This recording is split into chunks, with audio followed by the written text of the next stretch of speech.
Selamat malam Mbak Ainun. Selamat malam. Apa kabar Mbak? Baik. Wah, kita berapa bulan nggak ketemu ya Mbak? Kayaknya pas kita terakhir ketemu itu udah langsung lockdown Jakarta ya Mbak Iya, Ainun ya? iya. Itu kayaknya terakhir juga aku ngantor. Iya ya. Minggu-minggu terakhir kantor. Berarti memang sudah let's say hampir setengah tahun, malah setengah tahun lewat ya kita 7 bulan. melalui masa 7 bulan ya, melalui masa lockdown atau ya bisa dibilang coronavirus PSBB. ini ada. PSBB betul. Mbak Inun gimana kabarnya selama PSBB yang ini periode kedua di Jakarta? Suka dukanya di rumah ngapain aja Mbak? Kalau aku lihat ya lagi tetap aktif gitu ya, tetap produktif gitu sebagai seorang Mbak Inun gitu kan? Iya, sebenarnya mau PSBB 1 apa 2 nggak ada bedanya sih ya, karena kebetulan di kantorku kan work from home dari Maret hingga hari ini belum pernah masuk sama sekali. Oh gitu. Iya, Oke. jadi benar-benar kerja dari rumah, main di rumah, mencari hiburan di rumah, semuanya di rumah. Oke. Jadi memang melakukan kegiatan, tetap melakukan aktivitas gitu maksudnya Mbak Inun, tidak berhenti walaupun PSBB ini selama ini ada gitu ya Mbak? Iya, enggak. Kan tetap kerja. Jam kerja tetap. Terus ini ada temanku nyaut nih, jualan gampang laku. Oh, Mbak Misi Misu. Oke. Jadi tetap aja jualan juga, kan aku jualan. Iya. Sebenarnya kalau aktivitasnya tidak berubah banyak, cuman nggak keluar dari rumah. Oke, ini kan juga bicara tentang saling menyupport. Kali ini kita live IG barengan sama komunitas Mom Support Mom Indonesia, di mana di sini akan relate nih. Siapa tahu aja malam hari ini mungkin moms yang belum mendengarkan episode podcast Listen to Kim FM bisa langsung didengerin, ada di Spotify dan pemutar podcast lainnya. Mbak Inun waktu itu bercerita banyak tentang pengalamannya menjadi seorang single mom. Waktu itu yang pernah saya garis bawahi atau aku ingat banget sampai sekarang adalah kita jangan pernah malu menjadi janda. Ya Mbak Inun ya, seperti itu gitu kan.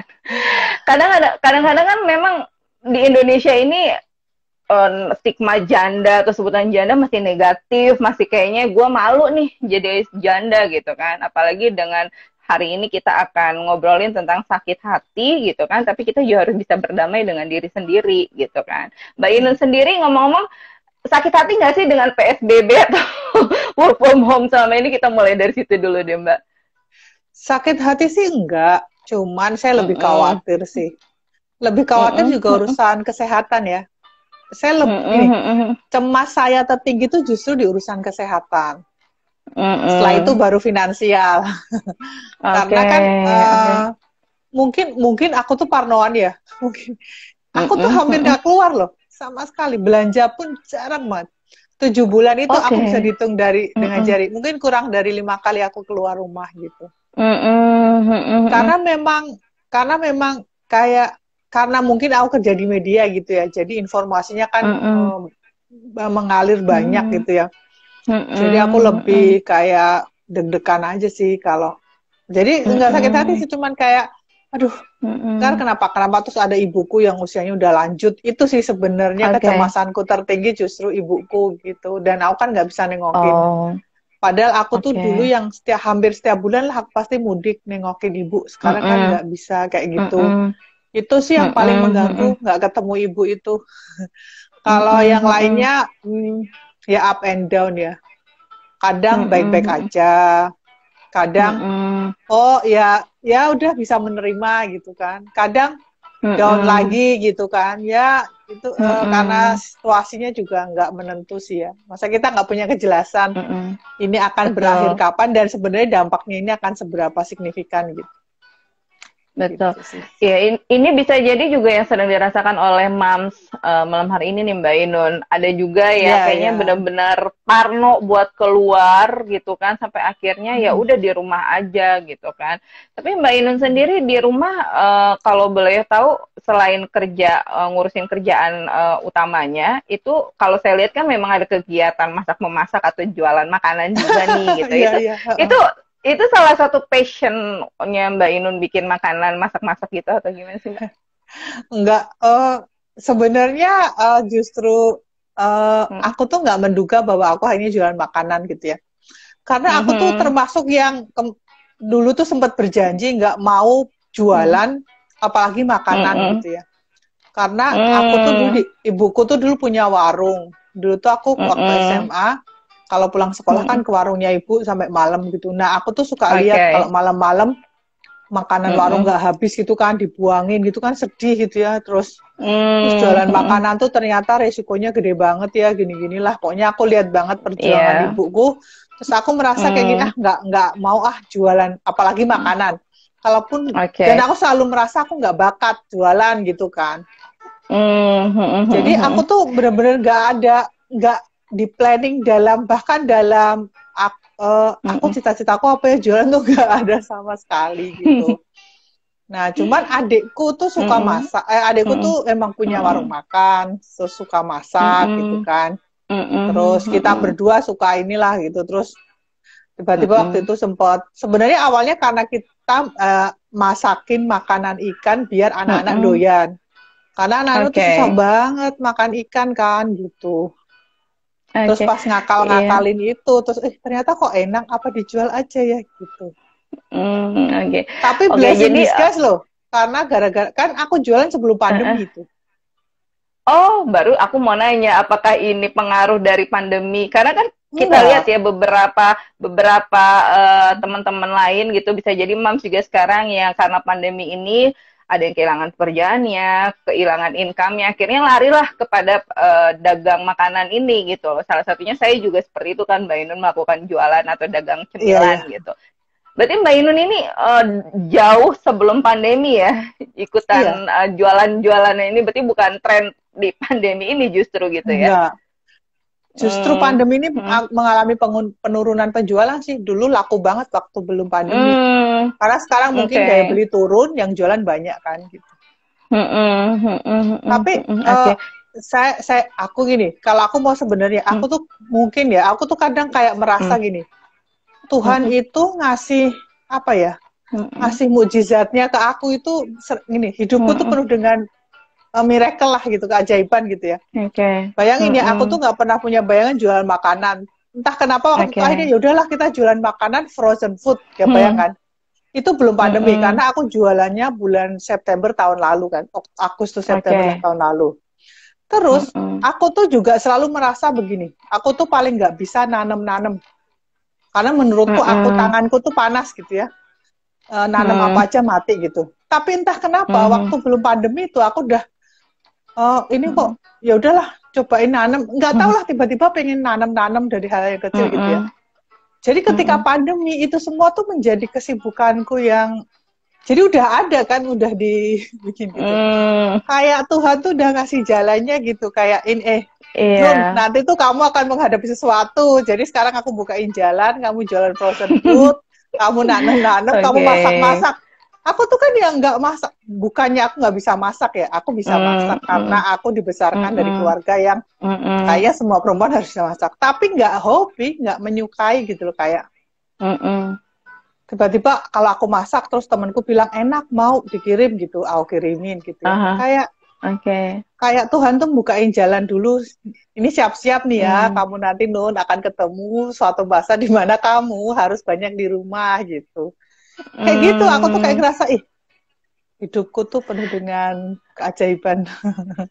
Itu kayak semacam petunjuk sebetulnya yang tanpa kita sadarin bahwa itu akan dilakukan pada saat ini gitu ya Mbak Inun. Iya, terus tiba-tiba kan semua orang tuh menyukai tanaman. Hah, aku udah punya, ya kata orang janda bolong apalah itu, aku udah punya. Terus itu masih murah dulu, beli 20.000 kan gitu. Terus aku jualan frozen food, tiba-tiba kan waktu itu lockdown, terus orang gimana ini, aku udah punya frozen food gitu kan. Apes-apesnya ini ya, kalau dagangan nggak laku atau kondisinya bener-bener close, aku bisa makan dari daganganku itu gitu kan. Bayangin kayak ya begitulah. Tapi aku merasa kayak berkah.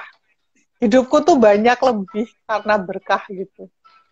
Betul, karena memang ya kembali lagi kita juga harus lebih bersyukur ya moms yang sedang menyaksikan juga bisa jadi sekarang adanya live IG ini, hadirnya Mbak Inun bisa termotivasi lagi nih bahwa apapun yang terjadi selalu ada berkah dalam kehidupan gitu ya Mbak Inun. Iya, iya. Karena mungkin moms yang belum tahu gitu ya, halo selamat malam sekali lagi, saya Kimi dari podcast Listen to Kimi FM. Waktu itu Mbak Inun hadir di episode sebagai narasumber kami, yaitu praktisi digital single mom. Mbak Inun cerita tentang perjalanannya sebagai seorang single mom dan juga suksesnya Mbak Inun. Yang saya tahu Mbak Inun adalah founder dari Akademi Berbagi kan waktu itu gitu. Sampai sekarang masih aktif ya Mbak akbarnya ya Mbak ya? Masih, barusan berulang tahun yang ke-10. Kemarin kita merayakan. Wah, happy anniversary 10 tahun. Iya. Wah. Alhamdulillah. Itu bukan perjalanan bukan waktu yang sebentar untuk mendirikan satu akademi berbagi yang maksudnya bisa mengumpulkan banyak orang se-Indonesia gitu kan Mbak. Gimana Mbak cerita sedikit, mungkin di sini ada moms juga yang masih belum familiar apa itu akbar dan seperti apa sih kegiatan. Siapa tahu kan sekarang banyak moms yang lagi di rumah nih bisa ikutan atau join seperti itu gitu Mbak. Ya, Akademi Berbagi kan gerakan sosial ya. Jadi itu tanggung jawab moralku sebagai manusia aja gitu. Kayak kita hidup kan harus ada manfaatnya buat orang lain gitu. Nah, itu kita bikin kelas-kelas gratis ada di seluruh Indonesia gitu. Emang lebih banyak untuk kelas praktisi sih. Jadi biasanya nggak ngikut anak-anak kuliahan ke atas atau paling mudah masih SMA lah gitu. Mereka belajar dari praktisinya langsung gitu. Kelasnya sih tadinya tatap muka. Kenapa tatap muka? Karena sebenarnya kita ingin membangun jaringan antara guru dan murid supaya di dalam satu kota itu mereka saling berjejaring gitulah, sesama pengen melakukan sesuatu atau apa kan, kalau ketemu langsung selain belajar kan mereka dapat networking gitu kan. Gitu. Terus karena kebetulan aku bekerja di digital, waktu itu aku manfaatin Twitter, Facebook, sehingga gerakan ini tuh cepat banget menyebarnya. Kalau sampai saat ini kan ada 40-an kota di Indonesia yang melakukan akademi berbagi. Jadi ya itu dimudahkan juga sih karena teknologi gitu. Nah sekarang karena pandemi ya kelasnya pindah di online semua. Jadi online class seperti itu ya Mbak ya? Iya, iya. Oke. Mbak Inun, sekarang kita langsung membahas satu topik yang kita akan bahas nih malam ini. Sakit hati tapi harus damai dengan diri sendiri gitu kan. Ini mau menyapa beberapa juga sudah join, kayaknya ada beberapa. Ada itu mantan bosku. Sumartok, yang mana? Sumartok. Sekarang dia tinggal di Bali. Bernardo Sumartok. Gitu. Sehat-sehat ya Tok. Kan dia ada tinggal di Bali. Kayaknya ngeliat postingannya ini menyenangkan yang tinggal di Bali. Iya. Sudah banyak teman-teman juga kayaknya sudah berani traveling ke Bali. Gimana ya di Bali ya? Kayaknya udah mulai posting-posting, banyak kan teman-teman udah mulai kayak staycation, liburan seperti itu. Ini sehat-sehat semua. Nah, kita kembali lagi nih Mbak Inun, kita ngebahas tentang topik yang bisa jadi ini relate dengan teman-teman. Di sini saya tidak ingin menyapa moms saja, tapi ternyata ada beberapa men atau pria yang join juga di sini gitu kan. Intinya pernah nggak sih ya teman-teman yang sedang menyaksikan malam hari ini benar-benar sakit hati, mungkin belakangan, kalau ini kan relate-nya Mbak Inun dengan masa lalu dengan mantan gitu ya.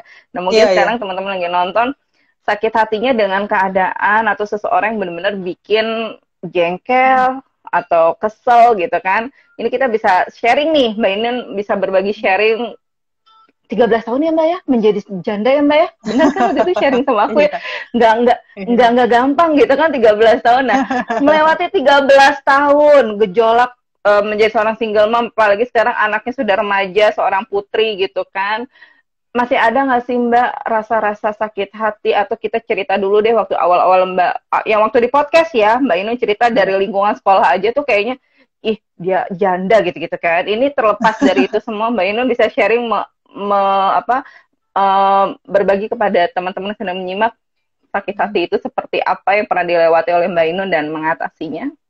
Kalau nggak usah flashback lah, sekarang aja masih ada kadang rasa sebel, jengkel kan tetap ada ya, manusiawi sih menurutku gitu.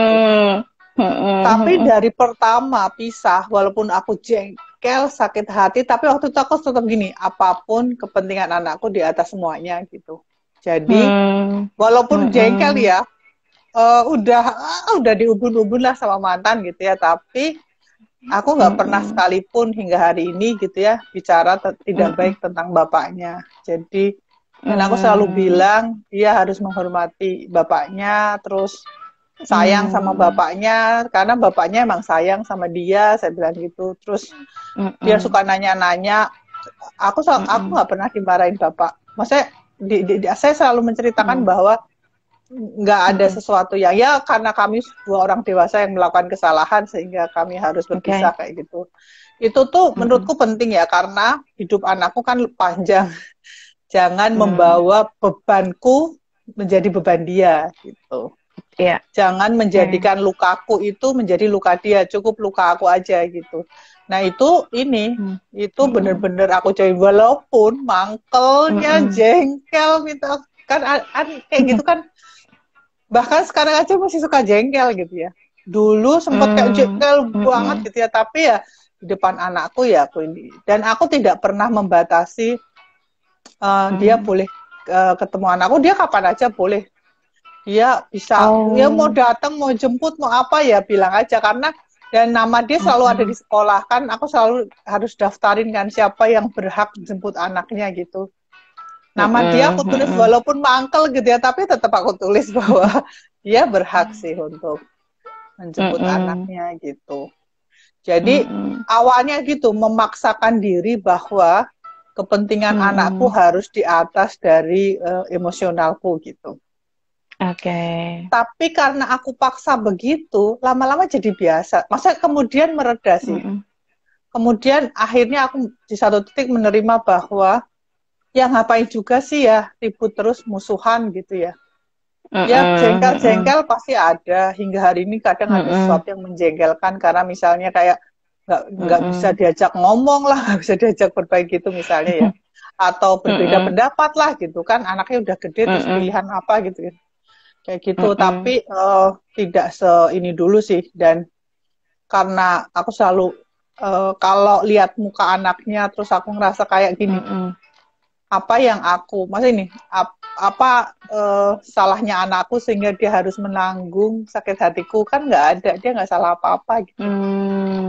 Dia nggak minta dilahirkan, ya nggak sih. Jadi aku karena berpegang pada itu sih kemudian akhirnya aku bisa berdamai dengan bapaknya gitu ya, dan kami nggak pernah musuhan yang gimana juga sih. Kayak ya kapan aja lah bapaknya datang ya datang aja, ke rumah ya ke rumah gitu, kayak jemput ke sekolah, dibawa kemana ya dibawa gitu. Yang penting bilang gitu supaya aku nggak bingung kan anaknya ada di mana gitu. Oke. Berarti memang setidaknya Mbak Ainun dan mantan mengesampingkan egois itu demi anak juga gitu ya Mbak ya? Iya kebetulan bapaknya juga begitu sih. Bapaknya tuh meletakkan kepentingan anaknya di atas urusan personal kami berdua. Oke, ya karena bisa jadi aja nih malam hari ini yang sedang nonton atau menyaksikan masih statusnya berumah tangga gitu Mbak Ainun, tapi rasa jengkel, kesel ke pasangan ini kita mumpung cuacanya mendung-mendung gitu ya supaya agak-agak mellow ngomongin pasangan gitu, kesel terus bawaannya masih pasangan gitu, tapi bingung kan, nggak mungkin seperti tadi yang Mbak Ainun sampaikan, nggak mungkin menunjukkan emosional itu depan anak, apalagi anak kan akan merekam kenapa nih orang tua gue berantem terus gitu ya. Nah kalau misalkan malam hari ini ada moms atau bisa jadi cowok juga tadi, pria yang sedang join atau menyimak malam hari ini lagi benar-benar di momen nih, gue belakangan kenapa ya pasangan gue bikin gue sakit hati, jengkel terus gitu kan. Ada nggak sih solusi mungkin yang pernah Mbak Ainun alami gitu sesuai dengan pengalaman aja gitu, bisa apa siapa tahu bisa berbagi sama kita malam hari ini. Kalau sebenarnya aku sendiri sebenarnya nggak punya tips gimana, karena aku tahu lah sekarang itu kan kondisinya susah ya, maksudnya pandemi ini secara emosional, skala psikologis kan cukup menekan gitu kan. Terus Betul, mungkin banyak juga keluarga yang secara ekonomi juga tertekan, ya nggak sih? Kan kita nggak tahu beda-beda ya keadaannya. Nah, mungkin di rumah berdua, terus kemudian biasanya kan tadinya ketemu cuma sebentar-sebentar, terus sekarang ketemunya panjang 24 jam ya. Terus betul. biasanya, dan dari situ kan biasanya langsung kelihatan ya asli-aslinya semuanya, atau ternyata tidak berbagi peran dengan cukup baik gitu ya nggak sih, kayak ibunya kelelahan sendiri, bapaknya kayaknya sibuk rapat terus gitu ya, mungkin bapaknya juga capek gitu ya, tapi kan kayak rasa tidak, itu yang biasanya menimbulkan perselisihan kan gitu. Tapi sebenarnya sama aja, maksudnya gini, kalau kita mau balik gimana caranya kita berdamai, itu sebenarnya yang paling penting itu berdamai sama diri kita sendiri sih gitu. Satu hal yang perlu kita sadari adalah semua orang capek kok gitu. Anak kita pun capek sekolah di rumah gitu ya. Terus mungkin pasangan kita juga capek gitu, kitanya juga capek gitu. Jadi kalau capek ketemu capek emang kan lebih mudah untuk tersulut gitu ya. Tapi mungkin satu hal yang mungkin bisa disyukurin adalah masih ada pendamping, itu ada teman ngobrol, ada teman diskusi gitu. Bagi yang tidak itu jauh lebih berat loh. Nah, ini menyelesaikan semua ini sendiri, terus kami gimana keluar dari masalah ini. Sementara kalau dulu tuh aku tuh kalau stres kan nongkrong sama temen, ikut ibu-ibu kemana, aku ikut, itu kan hiburan. Sekarang kan nggak ada. Sementara masalah kan tetap datang ya tiap hari, terus harus diselesaikan sendiri, harus dipikirin sendiri, harus diputuskan.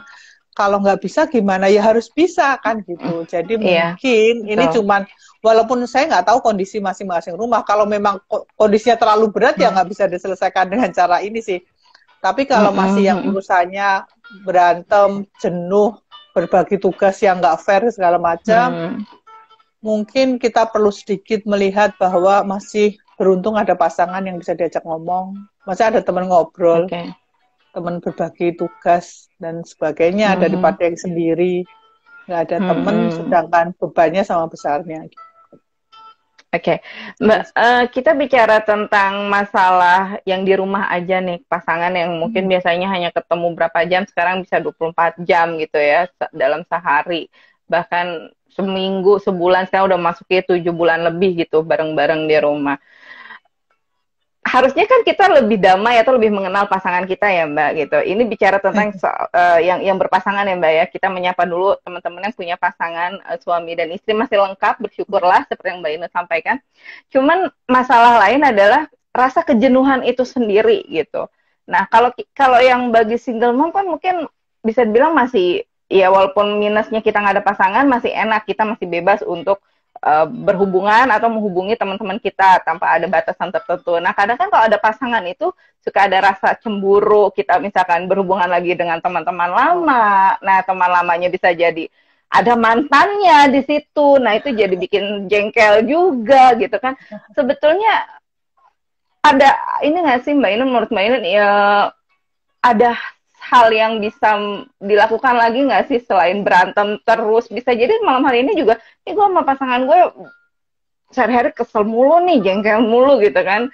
Positif ininya, maksud aku kegiatan positif yang bisa dilakuin bareng-bareng tanpa memikirkan bahwa nih akan begini terus nih kita gitu. Berantem terus kan capek gitu ya Mbak Inun misalkan.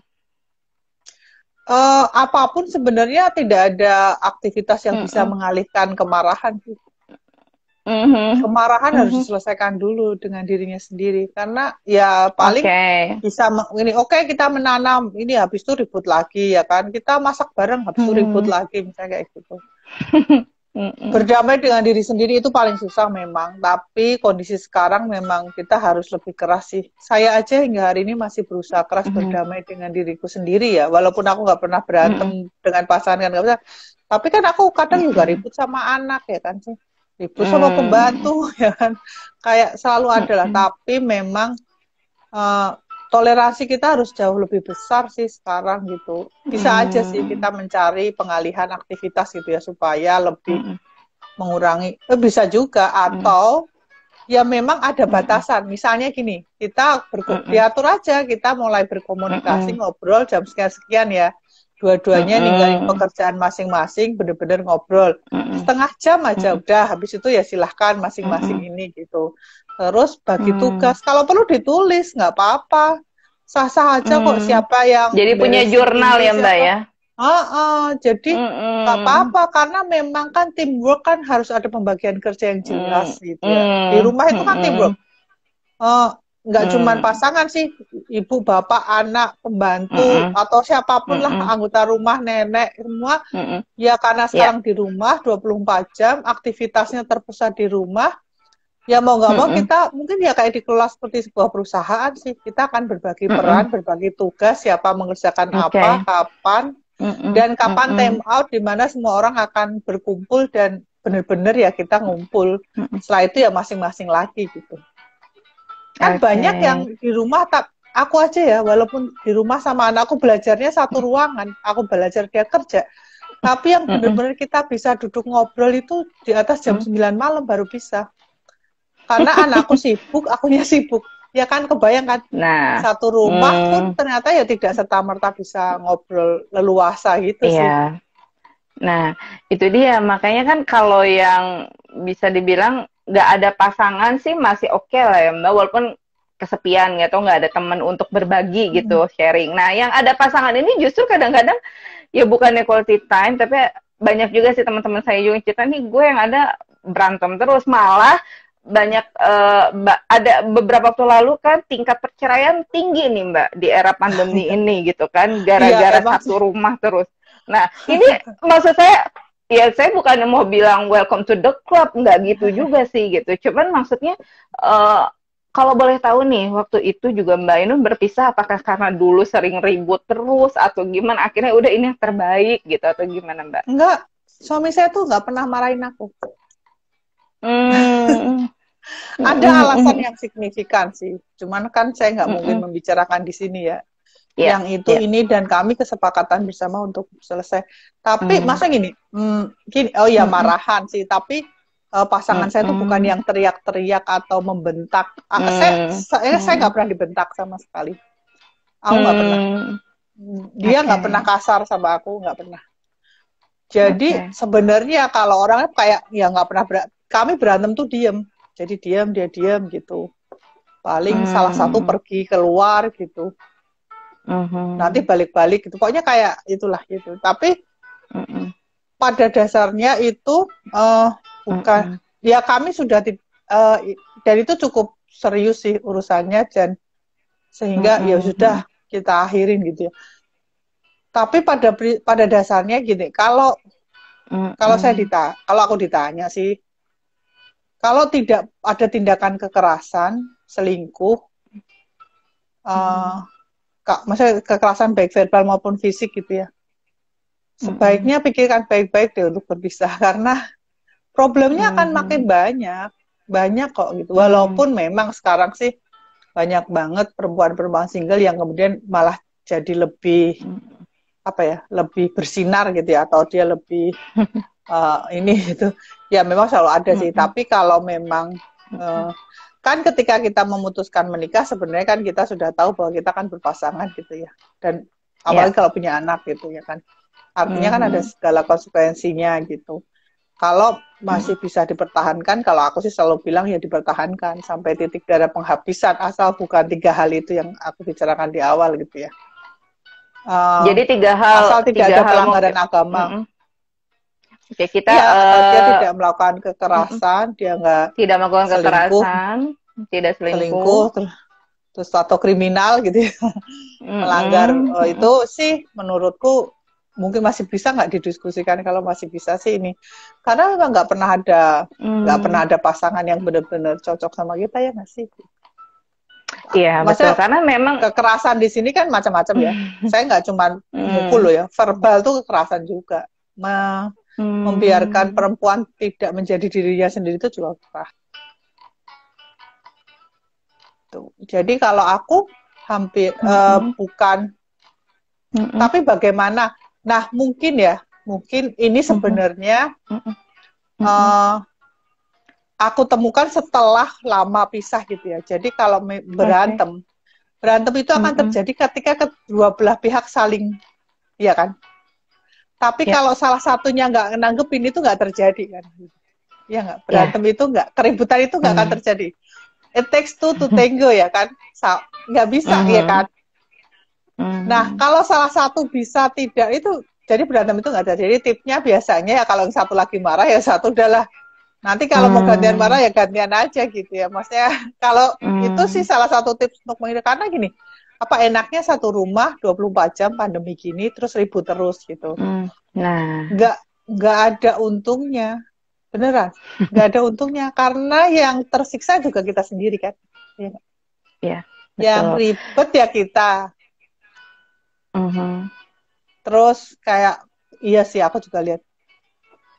Kenapa perceraian tinggi itu bisa jadi sebenarnya masing-masing itu udah ada masalahnya sih, ya nggak sih? Aku yakin sih sebenarnya itu udah menyimpan masalah. Cuma selama ini tertutupi dengan kesibukan kan. Yang ketemunya jarang-jarang, jadi nggak terlalu. Jadi masalah itu nggak naik ke permukaan gitu kan. Begitu 24 jam di rumah, akhirnya masalahnya kan muncul semua kan gitu.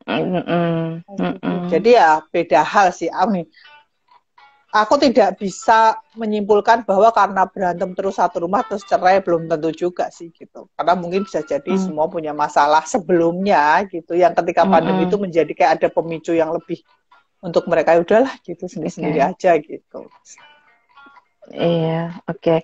Nah, kalau misalkan sekarang yang sedang menonton nih lagi di posisi ya kayaknya memang lagi sakit hati banget nih Mbak Inun. Bisa jadi sama lingkungan juga gitu, lingkungan. Kan ada ya beberapa kantor katanya di era pandemi ini motong gaji, iya kan, ada yang beberapa fasilitasnya dikurangin tanpa ada pengetahuan. Itu kan juga sepihak sakit hati nih Mbak Inun. Gimana sih caranya supaya kita tetap waras hidup ya, udah mah 24 jam ya ada pasangan gitu kan, anak sekolah di rumah gitu kan. Ini based on experience Mbak Yunun aja deh supaya kita tetap waras. Mbak Yunun kan tadi bilang ya bertanam, masak dan lain-lain, mungkin bisa saling sharing lagi yang benar-benar kita tetap harus waras nih supaya kita tetap bisa damai ya dengan diri sendiri walaupun lagi sakit hati gitu Mbak Yunun. Iya. Kalau aku ya sekarang cara aku bertahan gitu ya atas semuanya. Kantor juga masalah banget nih kantorku karena kan kerjanya lebih keras lagi karena ya mungkin work from home tuh nggak semua punya pace yang sama kan. Jadi mungkin jadi agak lebih keras, terus penyesuaian dirinya kan lumayan ya. Jadi secara waktu jadi lebih banyak, pikirnya jadi lebih panjang, lebih lama gitu ya. Aku tuh selalu gini, kalau masalah dimanapun lah, entah itu di kantor, di rumah, sama suami, aku tuh selalu, atau sama anak gitu ya. Aku tuh selalu gini, padahal aku gini, kenapa sih ya ribut, kenapa aku jengkel? Pada saat itu aku jengkel, misalnya aku nangis gitu ya, sedih gitu. Tapi habisnya ngapain juga ya, yang ribet nanti aku juga, yang harus nyelesainnya masalah juga aku gitu. Aku tuh gitu banget, jadi kayak kalau aku nanti ini terus, nanti masalahnya makin ribet, malah makin nggak terselesaikan, dan nanti tetap mau ditunda sampai kapan juga harus aku selesaiin, atau apapun yang terjadi juga harus aku hadapin, ya ngapain gitu, ya udahlah gitu. Jadi aku selalu balik ke diriku sendiri sih gitu. Kalau aku gini, kalau masalah-masalah itu aku masih bisa nahan, aku jalanin gitu ya. Misalnya dapat kantor yang tadi kan dipotong gajinya ini segala macam, tapi aku selalu ngeliat gini, masih kalau aku bertahan, aku dapat sesuatu enggak, atau ada sesuatu yang membuat aku paling tidak merasa bahwa oh ya dari kantor ini aku masih dapat sesuatu, ya udah jalanin aja, tapi ya nggak usah komplain gitu kan. Kalau kamu komplain, karena aku selalu dikasih tahu sih, jangan meludahi sumurmu ya kan, jangan mengotori tempat kamu nyari makan ya nggak sih. Jadi aku sih selalu nggak, aku gini, mau menyebalkan kayak apapun, buat aku itu tempatku cari makan, ya sudah. Kalau memang sudah nggak tahan, ya keluar. Terus aku mau kerja apa? Ya itu harus kamu pikirkan. Artinya sebenarnya kan keputusan itu sebenarnya ada di kita. Pilihan-pilihan itu kita yang menentukan. Kita mau terus dengan kondisi sesuatu yang nggak enak. Oke, kalau aku mau terus dengan situasi yang nggak enak, artinya aku harus berdamai dengan rasa tidak enak itu. Kalau aku udah nggak kuat dan nggak bisa berdamai, ya aku harus pergi. Kalau aku pergi, aku kemana? Ya itu harus dicariin juga jalan keluarnya gitu. Sebagai manusia kan memang kita harus selalu bisa nge-solve problem-problem itu kan, gitu. Terus rasanya kan kadang kayak, oh tapi kan aku lagi banyak masalah dan semuanya gitu. Nah, sebenarnya yang paling penting adalah bagaimana mengurai masalah itu. Masalah hidup itu ada yang penting ini. itu ada 4 zona sebenarnya, apapun lah, mau masalah, mau tugas, mau kerjaan, ada 4 zona, ada 4 zona. Sesuatu itu penting dan urgent, ada sesuatu yang penting tapi nggak urgent, ada yang nggak penting tapi urgent, ada yang nggak penting dan nggak urgent. Mari kita letakkan itu dulu di mana gitu. Berantem sama pasangan itu penting dan urgent nggak sih? Jangan-jangan itu nggak penting nggak urgent, ya sudahlah gitu. Atau nggak penting sih tapi urgent gitu. Nah harus sekarang diselesaikan, ya sudah gitu. Jadi mana yang memang harus diselesaikan sana diselesaikan, mana yang bisa nanti. Masa ini kan kita nggak bisa dalam satu waktu tuh menyelesaikan semua persoalan bareng-bareng ya. Itu tuh kita nanti akan berat bebannya buat kita gitu. Kita perlu meletakkan beban itu sih, membaginya dalam 4 itu tadi. Nah, aku suka mikir, ini kalau aku ribut sekarang, nanti ini penting banget nggak sih diributin? Karena biasanya setelah kayak gitu tuh biasanya, udahlah ya ngapain juga gitu loh. Beneran, banyak banget masalah setelah kita berhenti mikir itu, yang keluarnya begitu, kayak, ngapain juga sih ributin kayak gini gitu. Tapi kalau itu memang esensial ya perjuangkan gitu, perjuangkan dengan cara yang benar gitu ya. Bagaimana? Tapi jangan membuat keputusan itu secara emosional yang akan merugikan semua, termasuk diri sendiri sih. Gitu. Itu sih, memilah itu sih yang penting.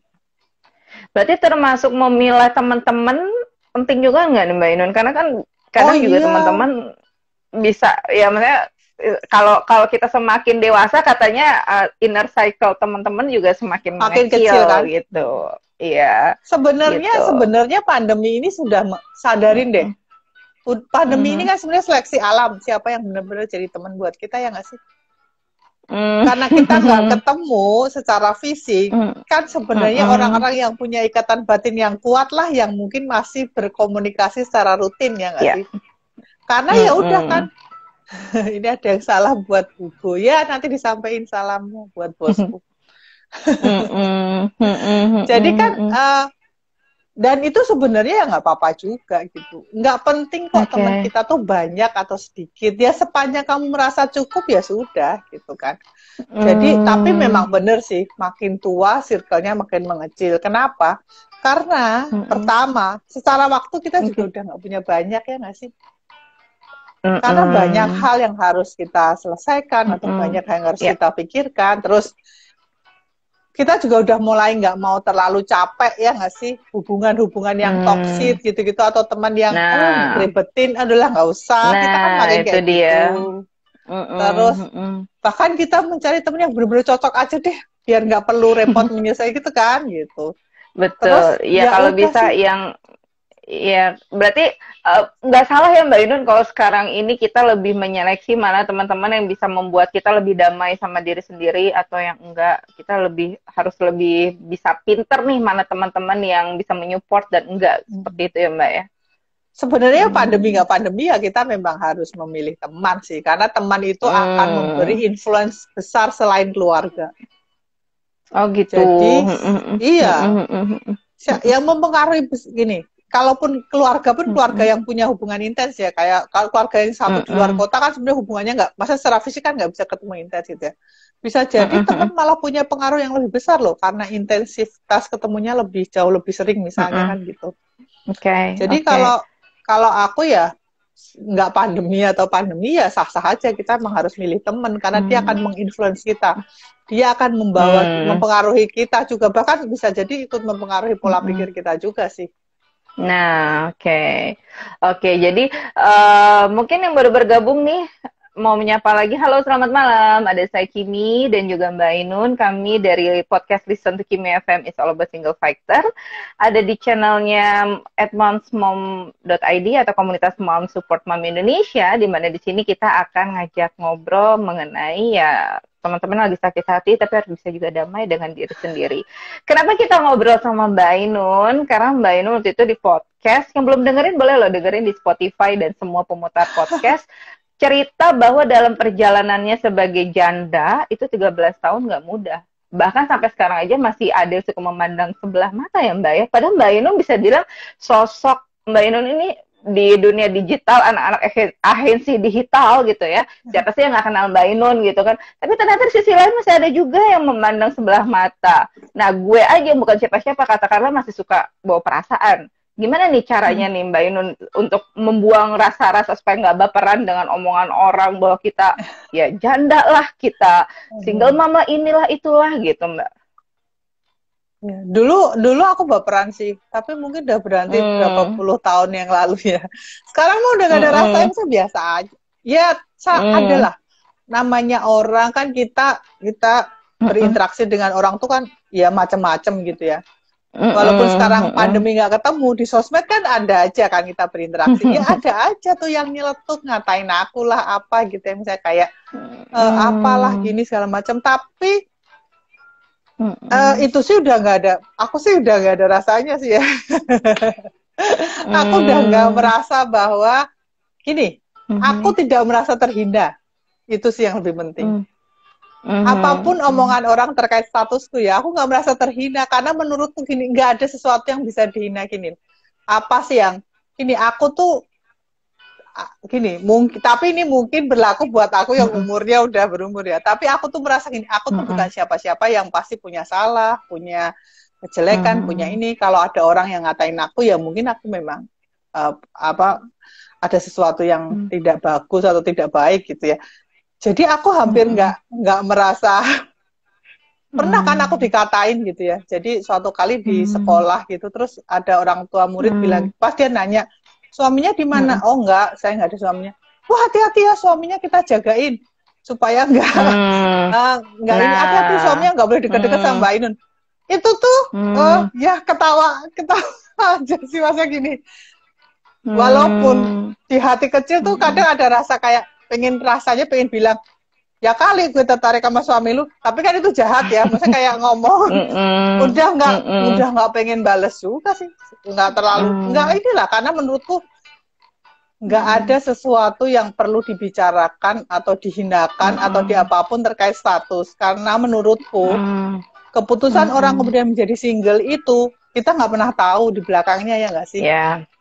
Banyak banget masalah di belakang yang kita nggak, jadi aku selalu menghormati apapun keputusan orang ya, mau dia single, mau dia tetap dalam sebuah pernikahan, buat aku itu keputusan masing-masing dan semua punya backgroundnya masing-masing, dan itu udah nggak ada yang perlu untuk diperdebatkan atau dihinakan gitu loh.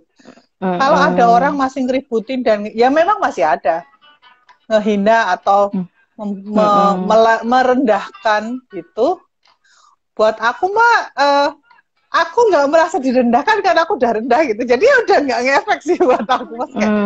Emang aku siapa kok merasa kayak aku direndahkan gitu, bukan pelecehan, tapi aku merasa terhina. Aku nggak merasa terhina juga sih, biasa aja gitu, kayak ada rasanya. Tapi mungkin karena aku udah 13 tahun ya, mungkin buat teman-teman yang mungkin masih baru, emang berat sih, maksudnya konstruksi sosial ini memang membuat janda itu posisinya berat sih. Iya, stigma, social judgment khususnya.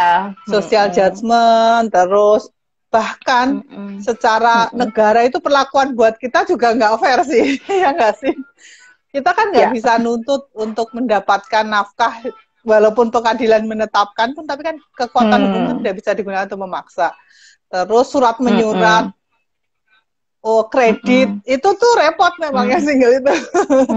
Ngambil kredit rumah aja kan, pasti ditanya suaminya, begitu nggak ada suami itu checkingnya lebih lama tuh.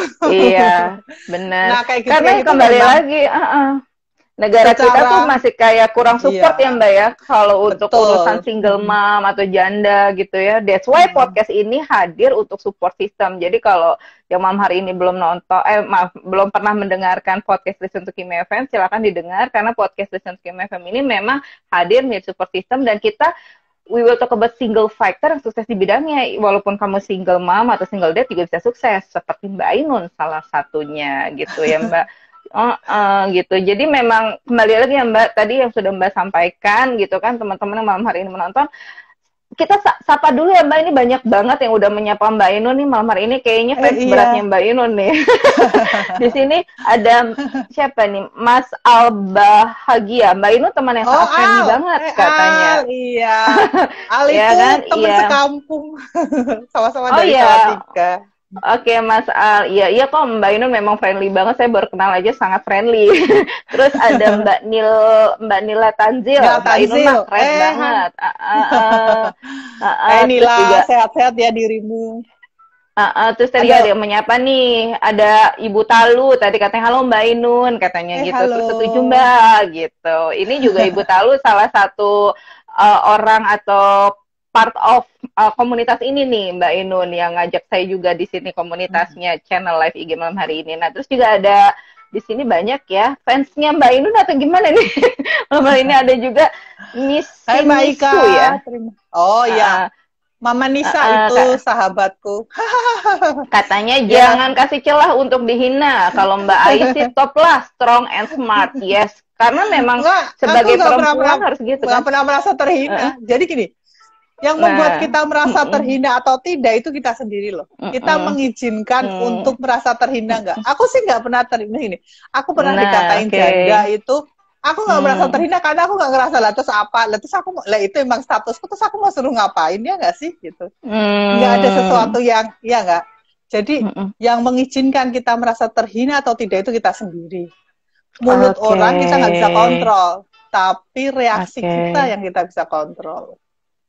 Nah, itulah kenapa itu salah satu yang membuat Mbak Inun bisa terus damai dengan dirinya sendiri ya Mbak Inun, walaupun sakit hati dengan omongan orang ya Mbak. Betul, kita nggak bisa ngatur dunia, kita nggak bisa ngatur mulut orang, kita nggak bisa ngatur mulut netizen, ya nggak sih? Gitu.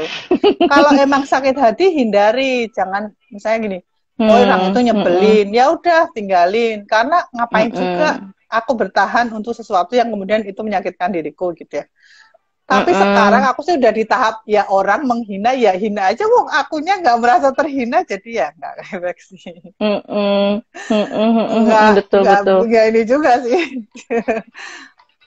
Kalau sekarang ya paling aku ketawa aja sih kalau ada yang ngomong gitu, misalnya kayak oh janda gatel gitu ya aku ketawa aja karena aku tidak gatel kan, bahkan aku hampir nggak lihat. Kalau temen-temenku tahu aku tuh jarang banget lah pergi sendiri gitu ya, banyakan juga sama temen bahkan sama anak.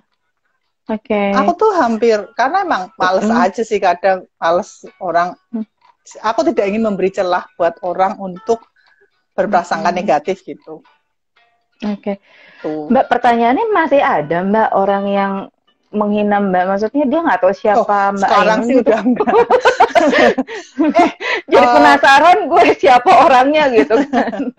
Enggak sih. Kalau sekarang mah hampir nggak ada, soalnya juga mungkin ya kayak ya karena aku juga tidak pernah terpengaruh diomongin itu ya, jadi enggak ini. Dan buat aku gini, jauh lebih penting aku udah bikin apa sih gitu, aku udah punya manfaat belum buat orang lain, itu jauh lebih penting aku pikirin. Jadi gini, lebih tepatnya aku tuh nggak pernah mikir orang ngomong apa tentang aku, itu sebenarnya. Jadi aku nggak tahu apakah orang masih ngomong jahat apa tidak atas statusku. Walaupun mungkin sih di belakangku ada yang ngomongin, ya pasti ada lah namanya orang gitu ya. Tapi aku itu tidak ada dalam pikiranku, karena buat aku ada yang lebih penting, yaitu menjaga anakku gitu. Mempertanggungjawabkan aku sebagai ibu.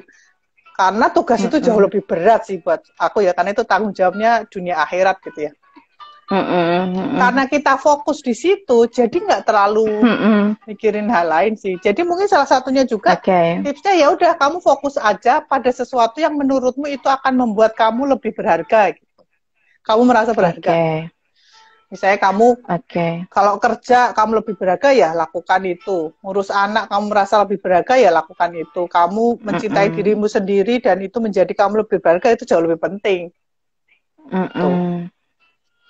Karena ya pasti ada aja sih yang ngomong nggak enak, pastilah. Ya kembali lagi, kalau gitu kembalinya ke kita sendiri ya Mbak Inun, mau atau enggak dengan omongan-omongan orang itu. Ibaratnya mau didengerin masuk kuping kiri kuping kanan, atau ya dimasuk ke dalam hati, ya seperti atau itu kan enggak, pilihannya. Karena saya nggak nganggep, jadi saya nggak merasa dengar. Karena Gampangnya sebenarnya bodo itu amat juga pilih. gitu ya. Bahkan pilihan siapa yang mau kita denger pun kita yang milih loh. Nah, oke.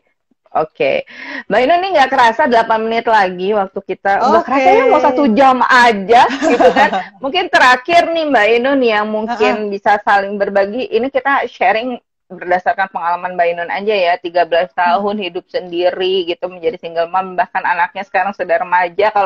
Kalau aku lihat kan postingannya, wah ini mah bukan kayak ibu anak lagi, udah kayak best friend gitu, udah kayak temen gitu kan. Mungkin saat ini ada juga nih seperti posisinya seperti kita gitu ya, single mom, lagi ingin melewati semuanya dengan damai aja gitu. Ini terlepas dari single mom dan juga moms dan teman-teman lagi nonton ya malam hari ini, yang intinya malam hari ini sedang sakit hati, tapi ingin bisa damai dengan diri sendiri. Yang paling baik atau yang paling utama kita lakukan seperti apa sih Mbak? Kita sharing lagi sebelum kita closing. Ya. Yang paling penting sebenarnya kita menerima diri kita sendiri sih.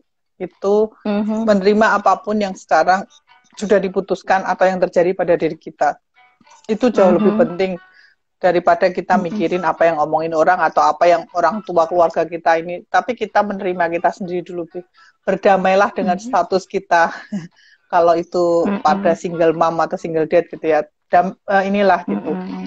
Karena toh ini sudah takdir yang digariskan kepada kita, itu penting. Selanjutnya, fokuslah pada apa yang menurutmu itu bisa membuat kamu merasa berharga. Gitu. Itu pilihan.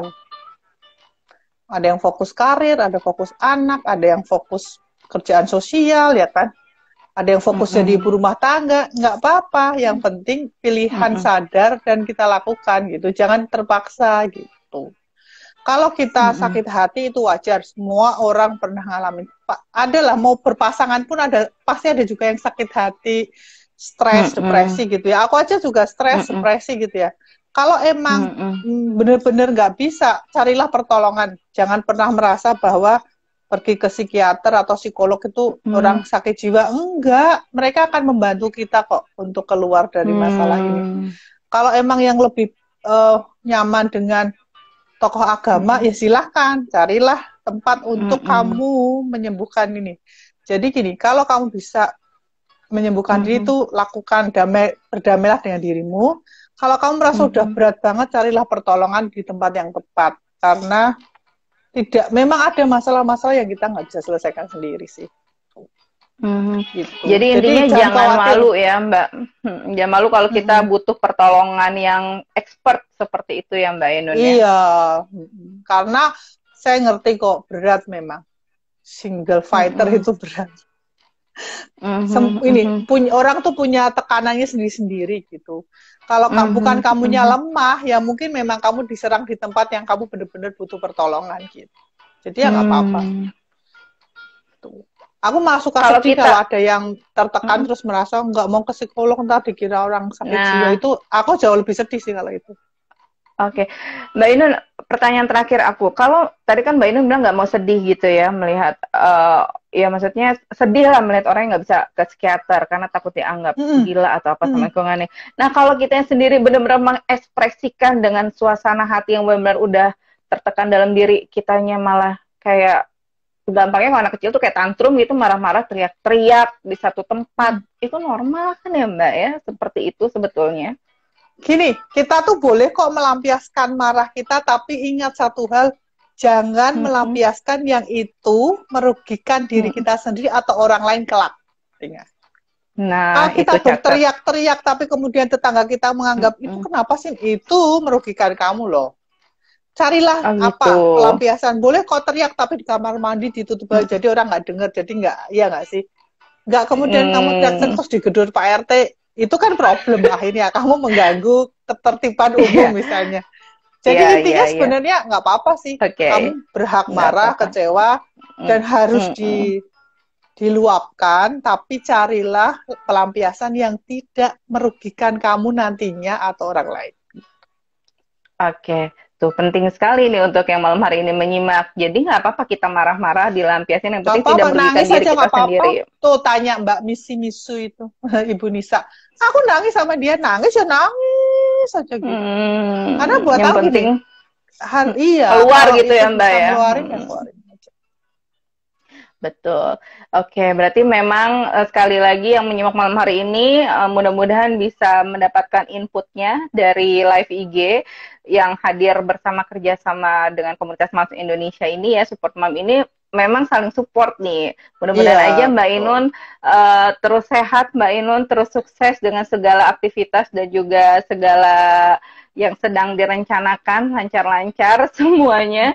Dan mudah-mudahan kita bisa terus komunikasi ya Mbak Inun walaupun lagi pandemi. Ya walaupun aku jawab WA-nya lama, ada ratusan WA di tempatku, jadi kadang aduh numpuk. Maaf karena semua pekerjaan pindah ke online. Iya, paham kok aku seperti itu. Intinya sekali lagi terima kasih banyak untuk Mbak Inun Komsun yang sudah menjadi tamu di podcast Listen to Kimi FM Live IG malam hari ini, dan juga terima kasih loh untuk semua yang sudah menyimak. Sekali lagi kalau mau lengkapnya cerita Mbak Inun waktu itu seperti apa, dengerin podcast Listen to Kimi FM di Spotify dan pemutar podcast lainnya bersama Mbak Ainun. Waktu itu kita ada di episode 5. Simak di sana ya. Ya udah kalau gitu terima kasih Mbak Ainun. Selamat malam. Sama-sama. Salam juga buat ibu-ibu. Iya. Salam buat ibu-ibu dimanapun. Siapapun yang jadi ibu, kalian sudah satu langkah lebih hebat dari manusia di dunia ini. Menjadi ibu itu pangkat yang paling hebat. Amin, amin, amin. Oke, kalau gitu terima kasih juga buat kamu yang sudah nyimak live IG podcast Listen to Kimi FM di channel @mosmom.id, komunitas Mom Support Mom. Intinya nanti kita ketemu lagi di lain kesempatan. Tetap jaga kesehatan ya, dan jangan lupa juga tetap jaga kewarasan kita. Stay safe everyone, selamat malam. Bye. Bye.